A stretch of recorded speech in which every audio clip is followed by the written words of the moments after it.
ba? Parang labi-labi lang, parang everything is joy, yung masaya ba? Pero pero gumagaan yun by God's grace, plus yung ability nyo as a parent, as a mom and as a dad.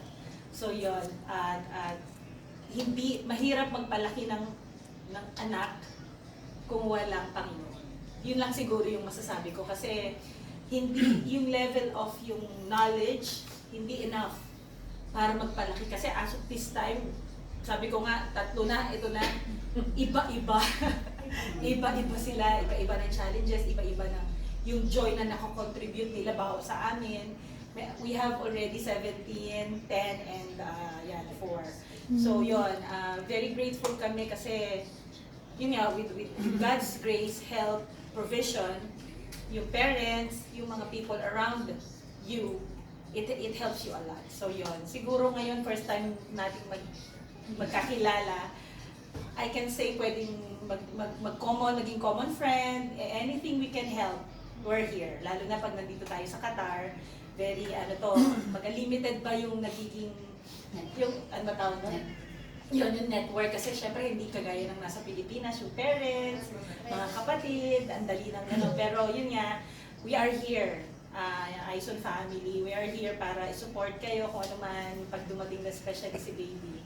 So yun. And thank you, Alvin, for inviting us.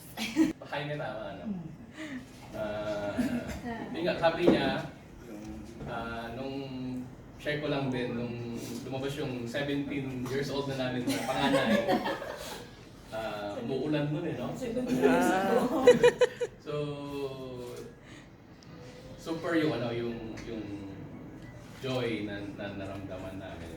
Pero after nun, actually, kailangan family planning. kasi sa Pilipinas kami nag-umpisa.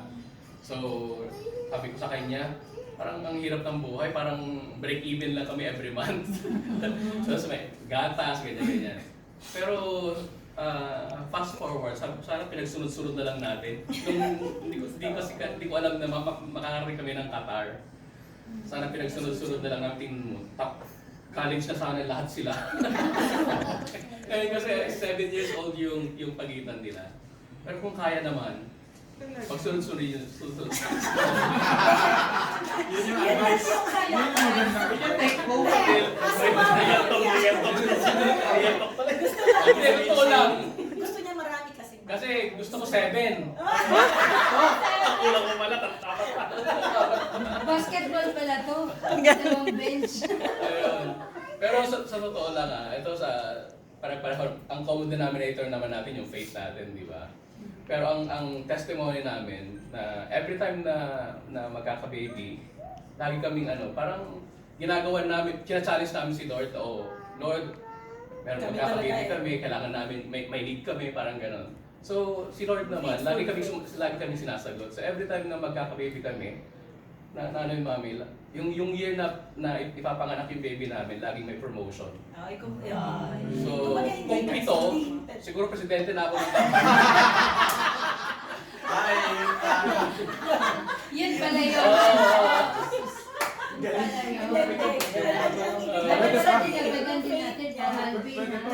Kasi nga, pinaghirapan namin yung unang baby Talagang kumbaga parang break even talaga as in. Pero nung time na nagpe-pray kami na sa susunod, parang yun na, parang masyadong mainit ba, mataas yung faith namin na God will provide. Pero kasi gusto nga talaga niya maraming anak. Pwede pa. Sige, lahat tayo. Kasi parang nakikita ko, parang yung sa journey ng mabuhay ng yung mga nag-aasawa. From single to yung naging asawa. May magkakanak pa. Yung patience. Upgrade din ang upgrade, di ba? Parang tapos yun lang. Kasi di ko rin nag-advise ko, wala kaming anak No.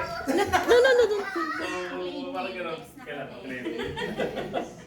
So, yun lang siguro. Patience pa.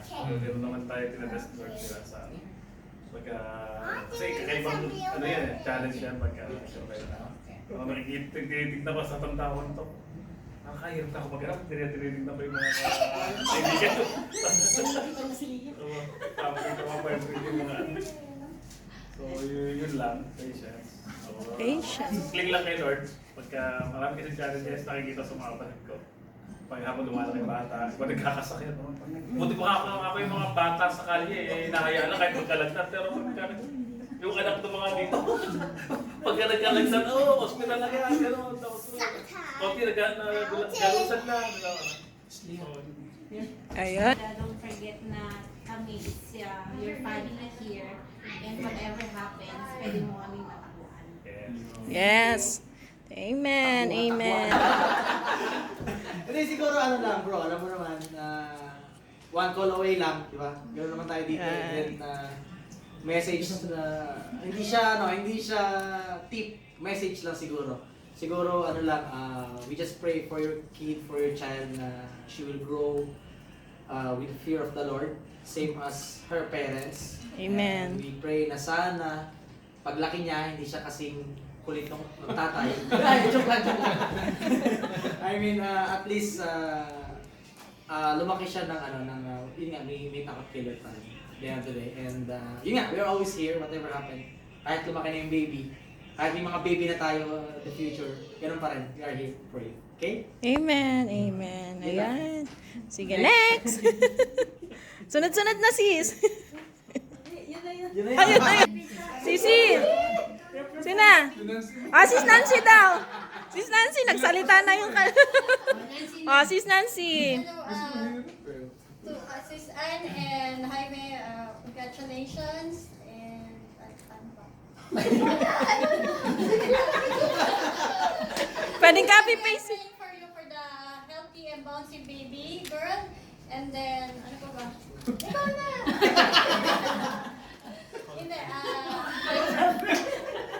Hindi, nandito na kami para lagi lahat para nandito na kami para tulungan namin kayo sa mga needs nyo. O needs eh, no? Wala kami. Oh bro, rescue bro.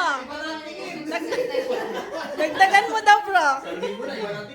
Bro, dagdagan mo daw. Sige, kay bro na. Wala ko malaki na may sala. Hindi, sinasabi nga niya kanina, di ba? Kasi baka pagalitan na ako eh. Ay, tulad naman yung pinag-usapan natin lagi si LG, di ba? So, that's always, trust the process. Kung naman yung na-experience natin kay God. For sure, madami pa kayong pagdadaanan. Di ba sinabi nga kanina, before pa mabuo si baby, dumana kayo sa sa mga challenges di ba? So, bago ka nakarating dito, di ba yung story nyo, bago na nabuo si baby, going back and forth, di ba? So, yung mga challenges. But then, you stick to God, you trust the process. Kasi, we know exactly that, nothing's impossible with God.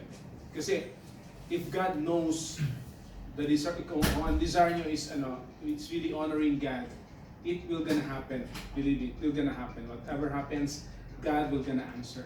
We don't know when, we don't know how, but just trust the process, stick to God, have faith, it will gonna happen. Amen. So, ganun lang siya. Yes. Then, sabi nga ni Nancy kanina, we're just here. Kung, di ba, we're just one phone call away. Sabi ko nga, dati, hindi ako expert din sa pag-alaga ng baby, pero marami na mga resources YouTube. Pero the thing is, di ba, yung pagpapaligo ng mga bata, pwede na tayong kasi kahit papano, nakatulong din yung YouTube before. Pero the good thing is, right now, talagang na-experience namin kung paano mag-take care. Kung natakot kayo sa, alam mo yun, yung pag-asikaso ng mga bata, madaming mga mamis dito, di ba? At the end of the day. So, basta kalma lang, especially pagka malapit na, di ba? Huwag kang magnaratel. So then, right now, just, i-treasure na yung bilang mag-asawa. Kasi later on, pag nandiyan na si baby, maladagdagan na yung responsibility niya. But at the end of the day, sabi ko nga kanina, let's just, enjoy every moment. Yun ang maganda kasi iti-treasure niyo yan. Diba? Hindi siya, never think that that is your responsibility. It's actually our privilege to co-labor with God, di ba? So yun. Privilege. Why I'm just saying privilege kasi we just ano lang eh, we should be a good steward lang ng anak natin eh. Kasi ano lang niya God yan, pahiram lang sa atin yung buhay na binigay niya sa anak natin or even tayo sa atin. It's our privilege to nurture, to take care, diba, to provide, to love, to care with our yung child and in our family itself. Ayun, so, but yun sabi ko, at the end of it all, may God will always be the center of your relationship. Diba? Hindi si baby, hindi yung asawa mo, hindi yung work mo. Let's go back lang kay God. Kasi if you have a relationship with God, everything follows naman. So yun, congratulations ulit. Yun. Congratulations sa inyong dalawa and magkapit-bahay lang pala tayo sa Cavite. Katulad ng mga sinasabi namin sa mga katulad din ng sinabi nila na dito yung spiritual family is not just spiritual family, parang kadugo nyo na rin. So pag may mga concerns lalo na sa mga bagong magiging parents. So kung may mga tanong kayo, huwag kayong mahihiya, tumawag or mag-message. And lagi ko sinasabi lalo na sa daddy, yung ngayon pa lang ihanda mo na yung mga kailangan na bag ng mami at baby. Para pag dumating yung hindi na yung doon ka pala magkukumahog. Lagi nandun yun sa may sa may pintuan. Laging gano'n. Para isang dala lang. Nagre-ready na daw sila. Tapos yung kung paano mo siya tinutulungan at inaasikaso dahil siyempre pag buntis, di ba, talagang iniingatan mo yung asawa mo, bro. The more yan kapag lumabas na yung baby kasi andyan yung kailangan samahan mo siya sa pagpupuyat o magpapalitan kayo pag umiyak yung bata sa madaling araw. Pag hindi magbe-breast milk, kung formula, ikaw rin yung magkakanaw, saka magpapadede, ikaw magpapalit yung diaper. So, nandiyan din yung time na kung minsan kasi katulad namin, nadanasan namin, walang kasama dito, kundi yung mga flatmate, may mga trabaho din. So, madaling araw pa lang magluluto na ako ng pagkain ng misis ng tanghali hanggang breakfast tanghali hanggang pag-uwi ko. Pero although bumabalik naman ako ng and then napaliguan ko na rin yung baby and napaarawan ko na yung before 7 o'clock yung mga gano'n. So, you will go extra mile kung ano man yung pag-care mo sa misis mo ngayon, kay Ann. However, huwag mong kakalimutan na second from God, siya yung pangalawang priority mo bukod kay God. Diba? Yes. Hindi yung baby. So, paparamdam mo pa rin sa kanya na very important sa sa'yo. Kasi marami yan yung mga iba-iba kasi yung ng babae, yung mga postpartum minsan yan nagkakaroon sila ng sa sarili nila or So, mas dapat iparamdam mo sa kanya na importante siya sa'yo and na hindi mahati. Pero talagang magkakaroon kayo ng time na kayong dalawa mismo nakafocus kayo doon sa kasi baby, ang liit yan, wala yung kamwang-wang, talagang ibubuhos niyo yung time yung dalawa sa kanya eh. But huwag niyong kakalimutan na magkaroon pa rin kayo ng bonding moments sa isa lang. Tulog si baby, mag-uusap kayo, quality time, gano'n. Then you pray together. Yun yung number one nyo eh. Bukod sa spiritual family, yung life group and yung mga kaibigan dito dahil malayo sa pamilya.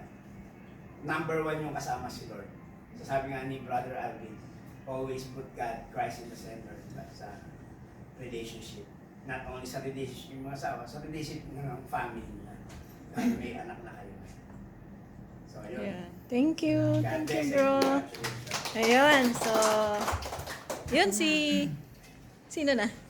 Si Natutunan ko, dapat pala maulakas ng mga speech kasi mauubusan ka na. Kaya sasabihin mo. Kasi nakuha na nila yung gusto kong sabahan. But anyway, tama yung in addition na sinabi nila, be sensitive of each other's need. Kasi minsan, maging selfless, lalo na sa lalaki. Sabi nga, tama si Kuya Terence, kasi masyadong sensitive ang mga kakapanganak pa lang. Tapos, talaga talagang sobrang ano yan, maraming kailangan, maraming kailangang validation, lalo na pag ano, ako tinanggap ko na medyo ganito na. But ano yun, kailangan pa din ng asawa na ma-feel nila na they are loved, they are beautiful. So mga ano din, huwag mo kalimutan, sabi nga ni Kuya Terence, priority mo parating asawa mo. Hindi, kailangan mo i-address yung need ng baby, but priority pa din yung asawa. So, yun, of course, aside from God. And then, ano din, yun na, open communication din, na dapat, at hindi nyo din mawala yung, magkaroon pa rin kayo ng date, kahit meron kayong, bit-bit na bata, na you keep your, your relationship, pa din, exciting, na kahit may maraming responsibilities, dapat i-enjoy nyo lang kahit nakakapagod. So, yun lang. Pagkaram muna sa mga gustong pwede. tapos mag-sili kayo. Basta ako medyo malaki-laki lang. Ayun, thank you. Basta nandito lang yung magsabi lang. Ayan. Thank you, Sis Joy. Tama yung sinabi mo, no? Sinabi na lahat. Yun nga, wala ka nang sabi. Wala ka nang masabi. Pero mayroon doon. Bago yun, yung sense. I-reword mo na lang yung sinabi nila pa. Ano na lang, paraphrase bro. Ayun, si Brodax naman. Sige, ano? Una, thank you kay Alvin for allowing us to be part sa Yeah. baby shower. Ngayon ko lang namin na-meet ni Joy si Jaime at si Ann.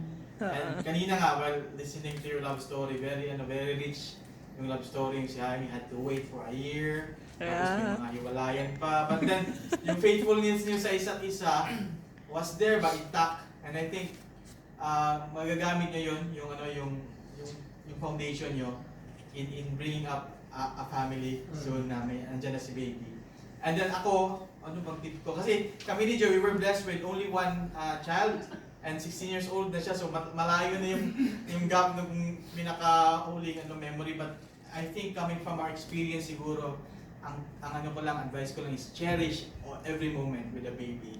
Lahat, kahit na bad days, good days, cherish those moments. Kahit di nyo maintindihan pag ganito, Lord, but di mo maintindihan, may mga times siguro na may mga struggles, may mga trials sa pagpapalaki.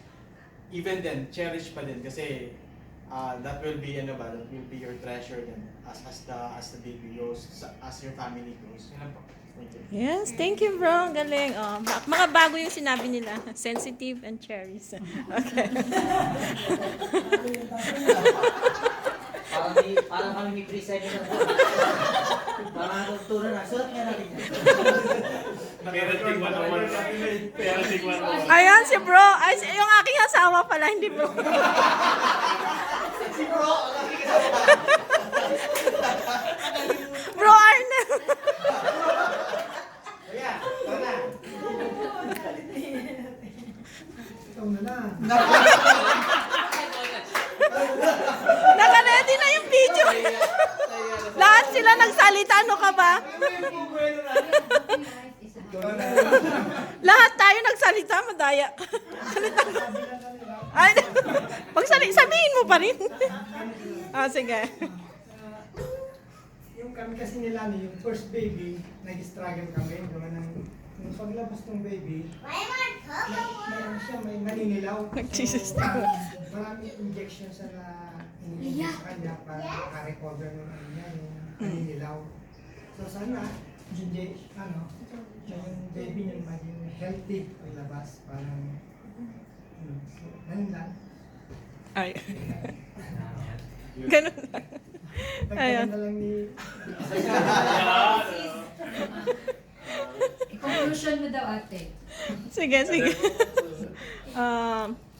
Ayun, sabi nga niya, kasi noon, kaya sabi niya yung nag-struggle kami, hikain kasi ako actually. So, nung nabuntis ako, doon ako nahika. So, ano lang, yung pinaka-importante is always take care of yourself. Masyado kasi akong masipag noon. Nagtitindahan ako, nagnenegosyo. And, ito naman, yung gusto kong i-advise sa'yo is, don't prioritize money over your family. So, actually, God will always provide. basta lagi nyo lang siyang make him number one in your life.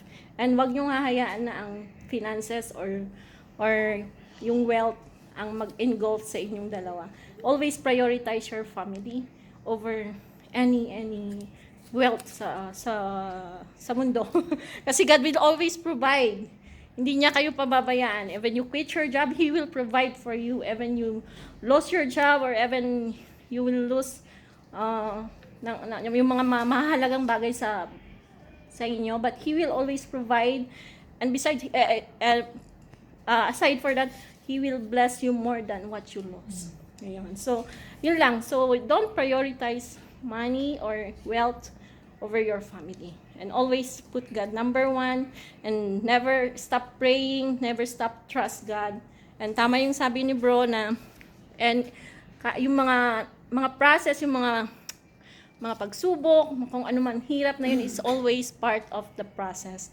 And at the end, pag hindi kayo nag-give up on God, you will always victorious.